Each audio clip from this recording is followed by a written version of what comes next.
ભારતીય બજારો માટે આજે મિશ્ર સંકેતો. એફઆઈએસની કેશ અને વાયદા બંનેમાં મોટી વેચવાલી. જોકે ગ્લોબલ સંકેતોથી ગિફ્ટ નિફ્ટીમાં આજે મજબૂતી.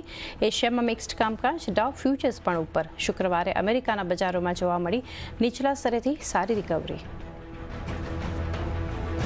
એચયુએલે બીજા ત્રિમાસિકમાં ફ્લેટ ગ્રોથની વ્યક્ત કરી આશા. બિઝનેસ અપડેટ મુજબ જીએસટી કટથી વેચાણ પર પડી અસર. 22 સપ્ટેમ્બરથી ગ્રાહકોને આપ્યો ટેક્સ કાપનો ફાયદો.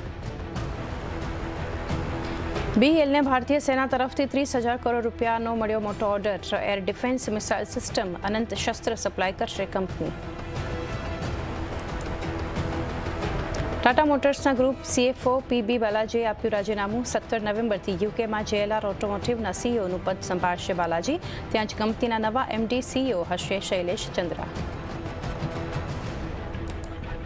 આજથી શરૂ થશે આરબીઆઈની 3 દિવસની મોનેટરી પોલિસી મીટિંગ. બુધવારે થશે ક્રેડિટ પોલિસીની જાહેરાત. વ્યાજ દરોમાં બદલાવની આશા ઓછી. અને પાકિસ્તાનને 5 વિકેટથી હરાવી ભારતે 9મી વાર જીત્યો એશિયા કપ. તિલક, કુલદીપ અને શિવમ રહ્યા મેચના હીરો. ટીમ ઇન્ડિયાએ પાકિસ્તાન બોર્ડના ચીફ પાસેથી ન સ્વીકારી ટ્રોફી. પીએમ મોદી બોલ્યા, ઓપરેશન સિંદૂર હવે મેદાન પર. આનું પરિણામ પણ રહ્યા ભારતની જીત.